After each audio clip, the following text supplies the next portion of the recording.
So I don't know if you guys know this, but this guy Mr. Neil Stern, has always been like one of the premier, since I've known you, the premier like retail consultants in the country. And he's the type of consultant that, when you work on a project with him, I was always on the other side of the table. He'd be like right here to the CEO. The CEO would be thinking about something, and Neil would whisper in his ear. So hence the title of this presentation. But just recently, within the last how many years? It's been 5 years. That's what I thought. Yeah. So within the last 5 years, he has come over to the light side and is actually the CEO of a whole group of grocery stores. So I guess as a kickoff, why don't you just talk a little bit about that journey? How'd you go from being that to this? Yeah. First of all, what I did is completely backwards. So nobody should ever do it the way I did it, which was I really was a lifelong consultant. Yeah. I got out of school, got my first job as a consulting company. It was only supposed to last about 2 years, supposed to be an internship, and then I'd go get a real job. I never did. And I started working with retail companies. My company was called McMillan Doolittle. We're a retail strategy company. I checked the brochure today. I've worked for 8 companies that are in this room. I won't tell you which 8, but at McMillan Doolittle, we were doing retail strategy. We were doing format and concept development, a lot of consumer research, and it was across the board in retail. So I've done shoe stores and jewelry stores, but food was always a big part of it. And my largest client was a company in South Korea called Mach that you and I did. Yeah. Lee and I created 3 concepts in 100 days. 2 of them are still around. One of them is like a $3 billion company today. Pretty incredible, but that's a digression. We took over a bunch of Walmart stores in Korea. Our company bought the Walmart stores, and we had to convert them. Because Walmart evacuated. Walmart left the market. We took over Walmart. We drove them out and did that conversion. So I was working for this Korean company. 2020, some of you might remember there was this little thing called COVID. And I went from, flying 250,000 miles a year, going around the country and around the world working for retailers, and I was sitting in my daughter's bedroom, on Zoom calls. And my Korean client says, how would you feel about running the company, Good Food Holdings, which we'll talk a little bit about that, but we have put together 2 different retail companies, put together this holding company. I was on the board, and they said, do you want to take it over? And I did. So I went from being a consultant to a retailer, and now I'm on year 5 of my retail journey. So good segue. So why don't you spend just a little bit of time on Good Food Holdings? Sure. Like, talk about what you got, how many different formats, and what's going on with them. And by the way, I was so much smarter as a consultant. So it's great to be a consultant. You come in there and you say, you should do this, this, and this. Harder. Yeah, oh God, retail is so much harder, and it's a tough business, which I learned. So it came in 2020. We have 57 stores today. We're opening store number 58 in Portland, Oregon on Thursday. So I'll be up in Portland to celebrate that. And we have 5 banners going up and down the west coast of the U.S. So I'll go north to south. We go from Seattle to San Diego. In Seattle, we have a company called Metropolitan Market. Anybody who comes from Seattle, you can woo as you go into the markets that we've got. Metropolitan is premium kind of supermarkets in the Seattle area. We have New Seasons Market in Portland, Oregon. Any Portlanders? All right, yeah, woo, good market. New Seasons is the world's first B Corp certified supermarket in the country. It reflects very much the Portland vibe, if you will. Portlandia, yeah. So a really unique kind of mix of natural, organic, premium, and very, very local. We have New Leaf Community Markets in Santa Cruz, California. Santa Cruz is sort of hippie central, so it is a hardcore organics chain. And then here in Southern California, we have Bristol Farms. Bristol Farms is sort of like the OG of the gourmet supermarket business. Yeah. And we have Lazy Acres. And Lazy Acres Natural Markets is a natural and organic market. And what's great for us, and we can talk a little bit more about it, is that we can put a Bristol Farms and a Lazy Acres pretty much in the same trade area, serving kind of a different customer and a different vibe, different atmosphere as you go through there, but a different customer base. Yeah, I was in Lazy Acres in Santa Monica, I believe, right? We've got 6. The newest one we have is Los Feliz, Western and Franklin, very close to here. So you guys should check it out, and it really is a great expression of what our brand is. And then Lazy was a Santa Barbara brand, all right. So that was the home of Lazy, and then it was we kind of made it a coastal. That's right. We kind of made it a coastal brand. So we're in Hermosa Beach, Long Beach. We have stores in San Diego, and then the newest one in Los Feliz. Yeah. So what's the difference? I mean, you touched on it a little bit, but what's the big difference between each one of those? Like what? Yeah, we'll talk about strategy, but the first thing is like, all right, how am I going to bring these 5 very different, very local brands together? Yeah. Our core mission is to source, create, and sell great food. So commonality is Great food holdings. We're about food, right? And we want to be the best food stores that we can be in the market, and then we want to be the best stores in our local markets. So we have the commonality of being great food, but the way that gets expressed in Seattle or the way it gets expressed in Southern California can be quite different, right? So we let the local operators kind of bring that to case. So I'll give the example of Bristol Farms and Lazy Acres. We have a Bristol Farms in Manhattan Beach. We have Lazy Acres in Hermosa Beach. Both very, very affluent, very well-off beach communities. Hermosa is a little bit grungier, kind of authentic, and Manhattan's a little bit more corporate as you come in there. So if you think about it, Bristol Farms, we're trying to be about great food, have the best perishables, great taste, but it's also very much about the brand and brand affinity. And we have, if I had my slides up here, I'd show you the various celebrities that come in and out of the stores, right? But that's part of the vibe of being a Bristol Farms, right? I'm a Bristol Farms customer. I'm arrived. I'm a little bit older, a little bit more established, and it's about taste and about great food. Lazy Acres is younger, and so it's a younger customer. We're going after a customer who cares very much about what they're putting in their body. They care about where that product's coming from. They care about sustainability. They care about the world, and they care about what we're doing as part of it. And those two can be in the same markets. They both can thrive and both be very different in terms of who that customer is.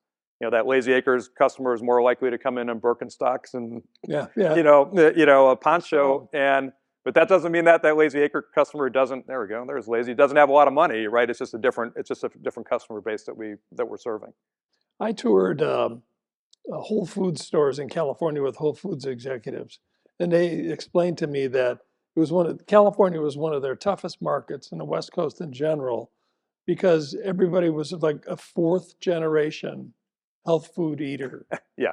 And so the Whole Foods is like a Kroger anywhere else. Well, yeah. I mean, California is an amazing market, and we're in South and North. We have a tremendous amount of competition. There's a tremendous amount of competition in the natural and organic space. I saw Sprouts here. We have Erewhon. If you haven't had a chance, there's an Erewhon about 5 minutes away in Pasadena. If you haven't been in there, incredible. I think Erewhon gets fashion and gets retail better than any retailer, right? They think about the stores from a fashion standpoint. So yeah, we have a lot of competition, and what Lazy Acres is doing well in the market is we kind of marry together great perishables, great fresh food, really well established and very good food service, right, as a big part of it. And then we've got the natural and organic piece going as well. And a huge part of Lazy Acres is a section we call natural living. So as I was listening to Urban Outfitters, we're selling natural, products, bath care, apothecary, nutrients, supplements, right? It's a big part of what we do, because if you think about it, food is becoming nutrition, right? Food's becoming supplements. So we get that intersection there. Yeah. So I'm going to switch gears here altogether. So you've been a leader of a group of consultants, et cetera. Now you're a leader of many people. Yeah. So what kind of challenges have you been through, like especially since you took over, really in the last 5 years, we've had pandemic, we've had generational change, we've had all kinds of storms and fires out here on the West Coast and stuff. So talk a little bit about how you navigated through those like extreme challenges. It's interesting. I went from I was completely unqualified to do the job. I don't know, 5 years into it, maybe I'm slightly more qualified, but I'm not sure. I went from, we had 20 people in our consultancy, and I have 7,500 people working today within Good Food Holdings. So the magnitude of just the people challenges became extreme. But if you remember, I joined during the middle of COVID, and the story I would give you is that we were really technology Luddites in a sense, right? So we said, okay, service at Bristol Farms, and we have a store in Beverly Hills. That store has 10 different places in that store where you could interact on a one-on-one basis on a service counter. Floral department, cheese department, bakery department, deli, meat, seafood, 2 different hot bars, right? All these places to have this interaction. COVID comes along and it's like, oh, wait a second, we're all wearing masks and we got plexiglass. We don't need that kind of interaction. So we went from 0 self-service checkouts, as an example, to having them in all of our stores in 18 months, right? So we had to, example of a pivot, we went from 0 to being really trying to be a technology leader in 18 months. I give myself great credit for this. I grew our e-commerce sales 500% in my first year. No applause, nothing. Okay, great. All right, thank you. Yeah. From 5 to 100. Yeah. From 0 to yeah. So I mean, we were, So you think about it, in 2020, e-commerce was a convenience for our customers, right? Like we didn't believe in it. It was just like, all right, if you want to do e-commerce, we have it. We're actually one of Amazon's early e-commerce partners. So we turned on e-commerce and went from 2% to 12% at its peak overnight. So if you think about these just radical shifting, and the biggest one, of course, is how do you keep our people safe, right? How do you keep people safe amidst all the, California had its own rules. We had local municipality rules. Like how do you care for the safety and well-being of your people and your customers coming through? We went from that to hyperinflation and crazy inflationary prices. So I think we're finally like at some, I don't know if this is normal, because maybe 2 days from now we're going to get tariffs coming in, right? But tariffs on all foods. Yeah. A lot of our product comes from Mexico, by the way. A lot of your produce comes from Mexico, as you're going to find out maybe in 2 days. So yeah, I mean, I think the constant change that comes in the organization is very different than consulting, where we were basically saying, hey, let's take a step back, let's breathe, let's talk about what we're going to do for the next 3 years. In the world of grocery, you're talking about what you're doing in the next 30 minutes, next 30 days. Oh, really? Yeah. So that pace of change is really pretty dramatic. You'd almost think like in consulting, and I know this for a fact, like everything, is a big change. If somebody wants to go from point A to point D, like, oh, what's in between there? And you're like a grocery thing or anything other than that would seem like it'd be much more gradual, no? No, I mean, we've had to pivot pretty dramatically. I think when you look at the box, you're saying, oh, a grocery store hasn't changed in 50 years, and to some degree, the components of the box haven't changed. But we're changing out 10%, 15% of the assortment per year, right? That's constantly evolving as you go through the store, right? And a big part of, again, what we're trying to do, and I heard it from Urban, and we're talking a little bit of Sprouts. Like, we want to be the place where brands come first, right? We use the word insurgent brands, right? I want those young brands when they're young, and I can grow with them, and I'm not competing against Walmart on price. And then we go through the life cycle and say, okay, that brand, hallelujah, that brand's graduated. Think about Real's pasta sauce, right? We were selling Real's when they were, part of the little New York restaurant, and we had it on our shelf, and we could sell it for $9.99. Now it's sitting at Walmart for $2 for $5, and we're like, okay, you're going from here on my shelf down to here on my shelf, and I want the next guy and the next guy up and the next guy up, right? So change, I think, is a big part of what we're about. Wow. Um, so in your assessment, think about the current state of affairs and everything that we've got. And obviously there's a lot in flux, could we have tariffs or not or whatever and all that other stuff. Like, what's your assessment of where we're at right now? I think, I'll talk about retail and I'll talk about grocery retail. I think when you're looking at retail and you're looking at e-commerce has obviously been the biggest change that's happened in the business. But then you look at the retailers who are thriving, and I was looking at the list. There's a lot of incredible retailers in this room. I saw Alo on here, and I saw Aesop on here, and like, hey, these guys are winning because they're creating an experience and they're creating a reason for the customers to come. And I think the retailers that are struggling, you see in the headlines, the struggle, I think, is largely self-inflicted, right? We have not created a reason for being. So when I look at grocery, and I usually get in trouble because I'm permanently banned from General Mills because I basically say, look, if it's about selling Cheerios at the lowest price, I lose. I've got these expensive stores in expensive neighborhoods, lots of service sitting in there, a lot of differentiation. I can't sell Cheerios, at the lowest cost. So I've got to give customers a different reason to come into our stores. So again, when we're saying, look, we're in the business of selling great food and we're being the best stores in our neighborhoods, I've got to create that differentiation. And if I don't get that differentiation, shame on me, right? And the great advantage we have in e-commerce over e-commerce in some ways is it's kind of hard to get groceries to your house, right? They're perishable and multi-temperature, and and it's a hard thing to do. We sell 35,000 items in our store.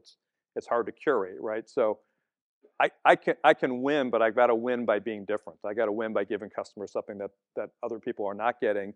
And there's 30,000 supermarkets in the United States, and a lot of them are from places like Kroger, and I would say they're largely undifferentiated. So Yeah. they are competing on price and promotion. Yeah. And I can't compete against Kroger either, right? So I got to figure out a different way to do it. Oh, I try. So put on your retail hat for a second. And I was telling you earlier, we do a survey, and we do a bunch of surveys. And before every survey, we ask people, would you prefer to shop online or would you prefer, to shop in stores? And the last survey we did, which was only a few months ago, 70% of people said they prefer to shop online. Yeah. And so, there's a lot more to it than that. And kind of the number one thing, was actually number two thing, was associates, like poor associates.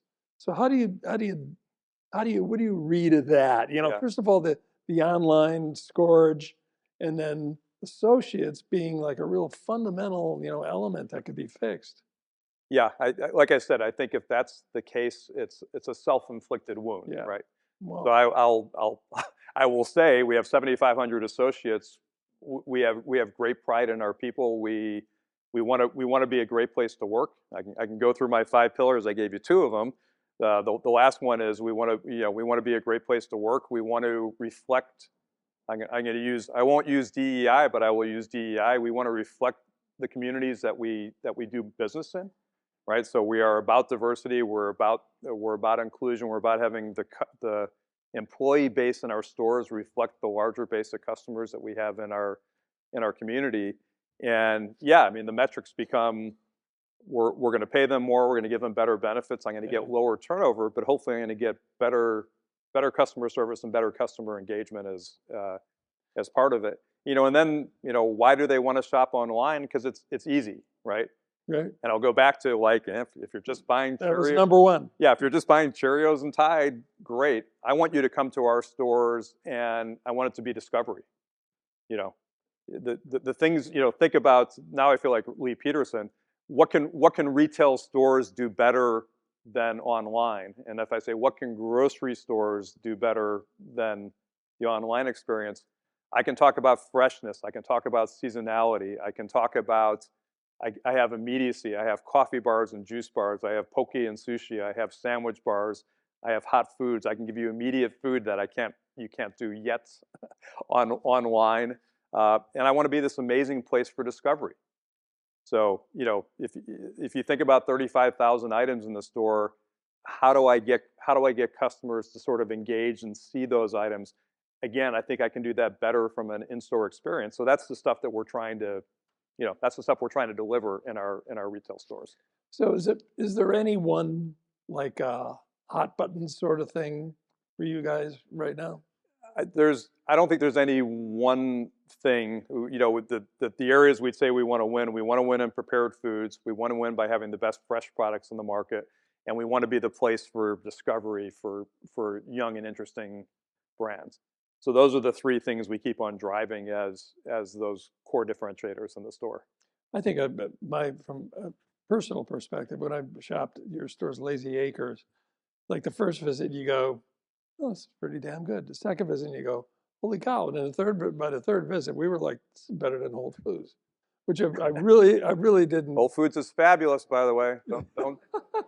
Amazon's listening at all times, so I never say anything bad about them. They're listening to my phone, But yeah, no, I think for Lazy Acres, by the way, it's I'd almost like describe it like figure skating. What we try to do in that store is like a really high degree of difficulty. Yeah. Right. So we are our food service. All that food service and prep is happening in the stores. Right. So we're doing our food service prep in the stores. We're doing manufacturing of product in the stores. We have those fresh departments require a lot of service. So if I can execute at that really high degree of difficulty, I think I'm going to win you over as a customer. And again, Whole Foods was fabulous at doing that. I think they're actually coming back to doing what they were doing as part of their core. But that's that's a big part of how we think we can be different.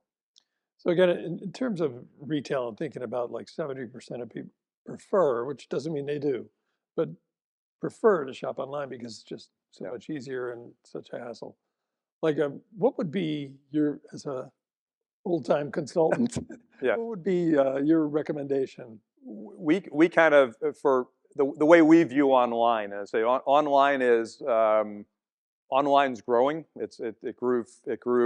We grew our sales 4%. Our comp stores last year 4%. Online comps were 15%. Yeah. So online grew, is growing at 4x the pace. Again, because I'm brilliant. Similar. I'm brilliant at what I'm doing. Yeah, no, I mean, so we know it's growing. We've taken the approach online of being essentially marketplace agnostic, and we're basically saying, look, we're gonna offer our customers our brands where the customer wants them.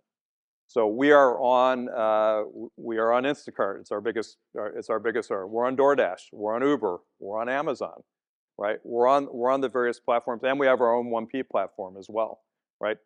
I want them to come there, but the way we really view online is we view it as a customer acquisition tool.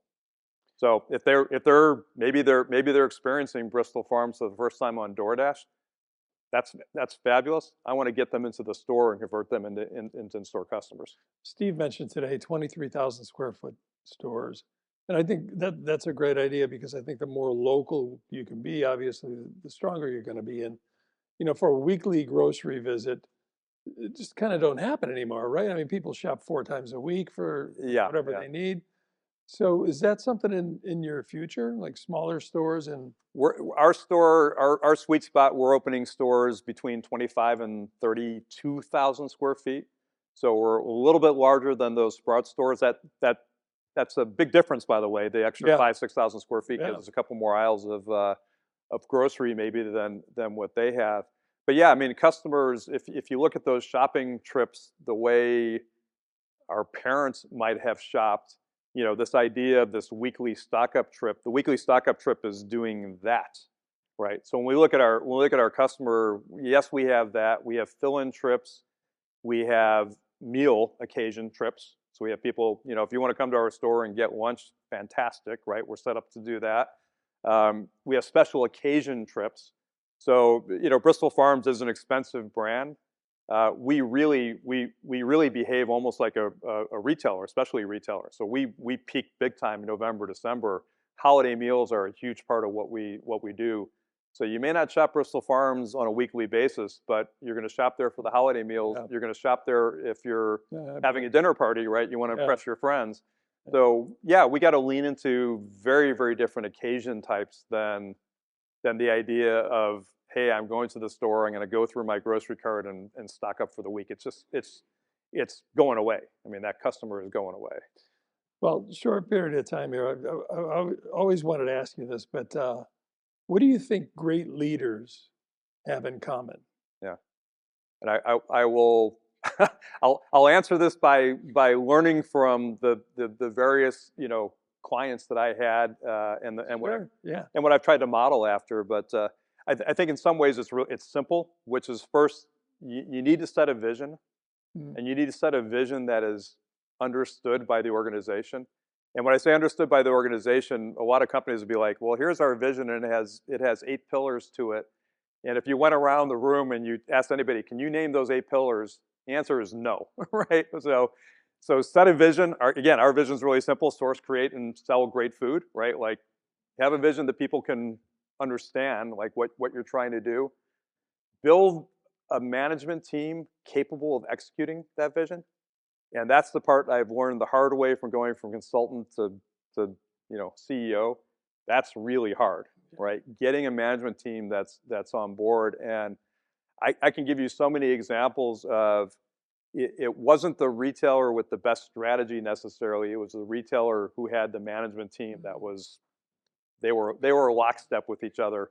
They'd been around the room together. And I gave the example in supermarkets. I won't name names, but a fantastic regional supermarket I worked with, the management team together 25 years. And I worked with another retailer about the same size, and they had an all-star team. They had the Yankees. Sorry for New York people, right? They had the high, like, hey, I'm going to go recruit the best merchants. Dodgers. Yeah, we're going to talk about the Dodgers in a minute. I'm going to recruit the best merchants, the great marketers, but they weren't a cohesive team. So have a team that's together. And then the final thing I'd say is you really have to have conviction, right? So here's my strategy, and then tariffs are going to come around 2 days from now. I can't sit there and say I'm going to change my strategy because of that. I really have to believe in what we're doing, and that I can weather whatever the short-term craziness that happens in our business, which is constant. So, last question: what keeps you up at night? Uh, Everything. Uncertainty, I would say. Right now, what retailers need and what grocery retail needs, we just need direction and certainty, right? So we have so much, being a California retailer, incredible amount of legislation, a lot of things in California. We have coming up potentially big government changes, and all we need to know is what it's going to be. And once we know what it's going to be, we can respond. If I don't know what's happening, I can't respond. So that's what's keeping me up, is just, if somebody says, what's going to happen next month? And my answer is, I don't know. That's not a really good answer for a CEO to have. For anybody. Yeah. Okay, so thank you very much. Thank you.